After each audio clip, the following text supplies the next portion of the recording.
Thanks for joining us, and an opening statement from Coach Underwood, please. Yeah, that game was decided at the start of the game and the start of the second half, and pretty much described by 26 points off turnovers. So 13 of our 14 turnovers were live ball. You can't turn the ball over, and give them credit. I think this is Lamont Butler's 12th NCAA tournament game. I thought he controlled the game on both sides and was extremely effective on the defensive side. But turnovers at the start of the second half. We got a big play towards the end of the first half, loose ball that we don't come up with, and put them on the line. We got it cut to 3. Our guys fought, our guys competed, our guys played hard. It's a night that, the other night we go 18 of 18 from the foul line. Tonight we miss a few. Give them a lot of credit. Kentucky defensively was really solid, and these two guys were excellent.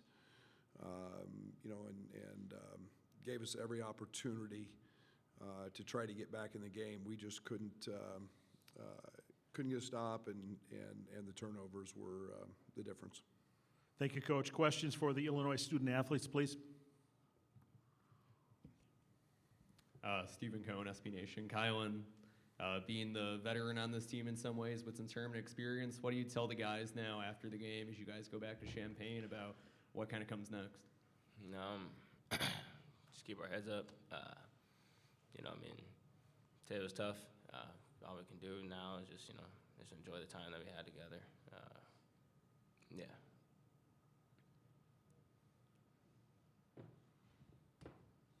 Steve McGargy, Associated Press. For either of you, just what was Kentucky's defense doing that was kind of bothering y'all, throwing you off balance there in the first 5-10 minutes of the game? I'd say they were just really, really, really intense from the jump.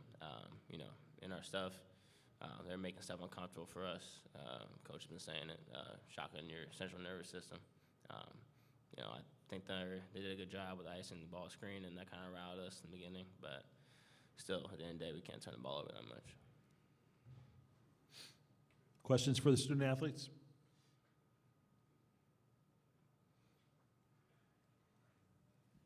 That's for you, Kylan. I just want to get your thoughts just on up-down season, but I want to see what you're most proud of with the team this year. I think just persevering through everything throughout the year.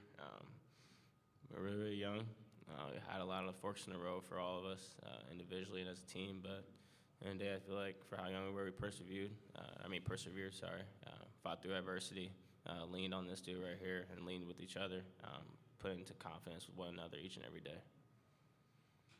Tommy, can you talk about what this experience has been like, coming a year ago, not maybe as familiar with what this would be like, and now having experienced all of it for a whole season? It was great experience. I really liked it here, and even though we didn't finish the season how we wanted to, but still a great experience.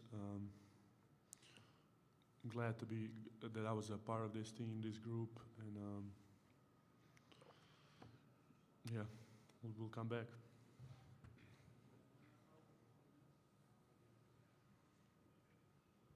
For both you guys, Derek Piper, 24/7 Sports. I know I hit on it with both you guys in the locker room, but if you do get a good chunk of this roster back, what can this experience in the tournament and the season as a whole mean for you guys going forward? I think if the majority of the team comes back, everyone's going to be year experienced, year older, and that means a lot in these games, in these tournaments, and just more opportunity to practice, to work on our game, to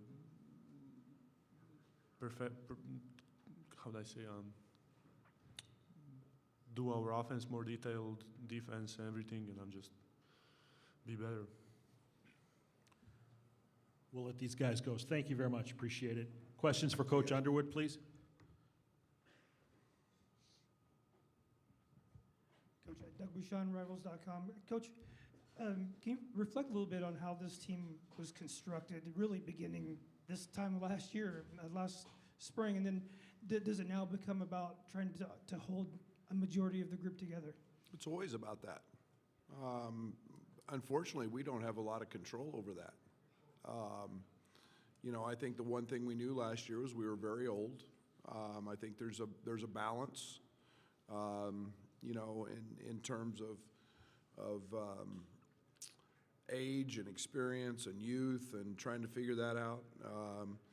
But you know, I thought we had a group that was, I enjoyed coaching, a group that was fun to coach, a group that loved to play. We set out with positional size, shooting. You know, I think that, you know, we knew that we were going to rely on some young guys. And then we were going to lean heavily on Kylan and Trey White and Ben as guys who were veterans, even though they were new in our system, but a little older. Those guys were exceptional. But you know, at the end of the day, we were a very, very young team. You know, one of the youngest in the tournament. And, you know, you get a bunch of guys playing in their first or second or third NCAA tournament game, and it gets a guy like Lamont Butler who's got 13 or 12. But you know, it's I love this team. I told them in the locker room post game, I had as much fun coaching this team as I've had any team.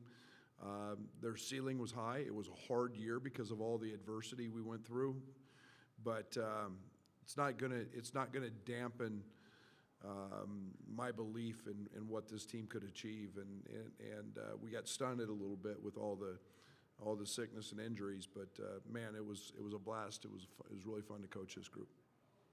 Brad, Kentucky scored on, I think, 14 of their first 17 possessions in the second half. What happened there? Turnovers. We opened the half and turnovers. I mean, we got the game in a great place, and you know, it was just you know, called the quick timeout. You know, I felt like Kentucky would always let us back in the game. You know, it's what they do. I felt like we had ample opportunities, so I didn't want to burn all my timeouts. You want to save them, you know, towards the end. But again, you can't give a team 26 points off turnovers. They turned it over 5, and you just can't do that in this type of game and expect to win. Coach, you talked last week in Indianapolis. You love seeing the emotion of guys when it's all over. You talked about that with Sanford after the Iowa game. Will Riley needed to be consoled after the game. Mark Pope went up to him, some of the guys on your bench. Can you just talk about the emotion that guys do feel in this moment and what that makes you feel as well? Yeah, something comes to an end. And when you're invested in it, and our whole locker room was that way. You got guys that you got coaches. I got the best staff in the country. We got coaches crying. So, something comes to an end. You realize we spend way more time with them than we do our families, and so you build a bond, you build a connection. We're a family. Those guys and every player that's ever played for me is part of our family. They've got my number. They can call me now. They can call me 20 years from now. I coach one of my former players' sons. That's what this thing's about. You guys make it about all the wins and losses. 25 years from now, some of those kids, I hope I'm still alive, are going to pick up the phone and call me and need me. And I am there for them. And that's what the relationships, and that's why it hurts. And that's, I couldn't be happier to see that, because that means I know I've connected in the right way with the group of guys that I loved coaching and feel great about giving my time and my energy and my focus to them to help them try to achieve something. That's, to me, that's what this is all about. And unfortunately, we came out on the wrong side today. But man, I'll have nothing but positive things about this season and this group of guys, and that's part of it. Brad, you mentioned the shooting with respect to roster construction, and I know that all season you kept thinking the shooting was going to come along, but never really did from distance. Any thoughts now the season's over about what was the struggle with shooting? I'll figure that out later. I don't know, because I mean, if you ever watched us in pregame warm-ups, We didn't miss. Shooting was come and go. I think, some of the challenges mid-season were, newness and freshmen and early, and then mid-season without Tommy. There's a different aspect of him on the court, but we'll figure that out and try to get it solved. Hey, Brad, John Huang, NOLA Media. I know you had film on Kentucky center Amari Williams, but a lot of other coaches have said that when they see him in person, he's just a lot bigger, a lot more mobile. What does he do for their team, and how far do you think Kentucky can advance? Oh, I think as far as Lamont wants to take him, I think they're really good. I think they're old, they're experienced. I think Lamont gives them leadership. I think he's very good. We saw Amari as a freshman, when he was at LaSalle. So there wasn't any shock there. He's just 5 years older and more mature, but he's got great length and size. He's a very unselfish player, willing passer. So he allows Brea and Ortega and those guys to cut and move, and he affects the game. He impacts it. There's no doubt. Very good player, and I think they can beat anybody. Brad, Zambander Sporting News, just one for me over here. Just curious, obviously his season ended a little bit shorter than what you wanted. You obviously made it to the Elite Eight last year. Could you just kind of talk about the evolution of the last few years and where you kind of see this team heading with roster construction kind of being a little bit different next season and moving forward? Yeah, let me say this when it comes to teams. I came here to win a national championship, okay? And I think the one thing that will never change with me is that, okay? We're trying to do that. But to do that, you have to have a great program. And I count COVID, unlike all of everybody else who doesn't, because we got a banner that should be hanging in our gym that we got screwed out of in that deal. And then we've got 6 straight NCAA tournaments. To me, that's about building a program of consistency, of culture. And I think the one thing that I take my work ethic is to build a great program and to just keep getting here. Gives you a chance. And are we disappointed? Absolutely, because my goal is nothing more than win a championship. If you hear me ever say anything like that, other than that, then it's probably time for me to hang it up.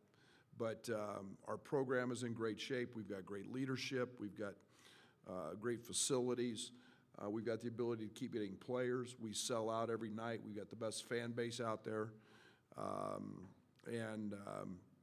We came up short today, but we'll be back. We're not going anywhere.